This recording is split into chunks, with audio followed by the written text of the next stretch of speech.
El globus vermell comença per un impuls vital que tenim per fer sempre allò en el que creiem, allò que ens mou, i en el cas de l'arquitectura això ens porta a compartir aquests coneixements i aquesta passió amb la gent, amb la societat.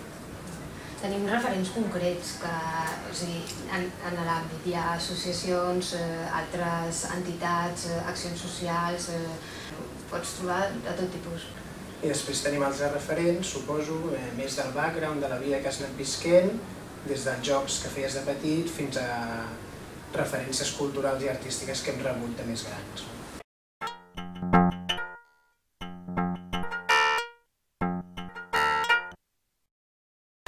Apropar-nos a la ciutadania a través dels canals establerts, dels centres culturals, museus, centres educatius, que fan de pont entre el globus i la gent, la ciutat. Clar, i treballar amb ells al final ens porta a fer projectes a mida, quasi sempre, que varien molt entre ells tant en quant a format com a dimensió. Poden ser coses molt grans per molta gent alhora, com projectes molt petits, i en quant a format, espectacles, jocs, tallers, coses molt diverses.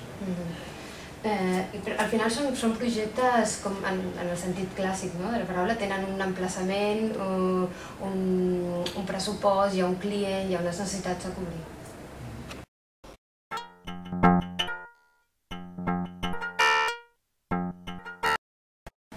Com a globus crec que tenim un objectiu social, general, que seria apropar l'arquitectura a la ciutadania, i això passa per implicacions arquitectes en aquesta tasca divulgativa.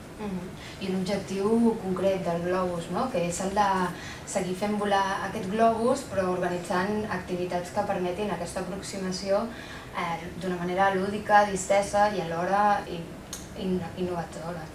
I per altra banda, crec que un objectiu vital seria fer-nos vells, com diu el Brel, sense arribar a ser mai adults de veritat.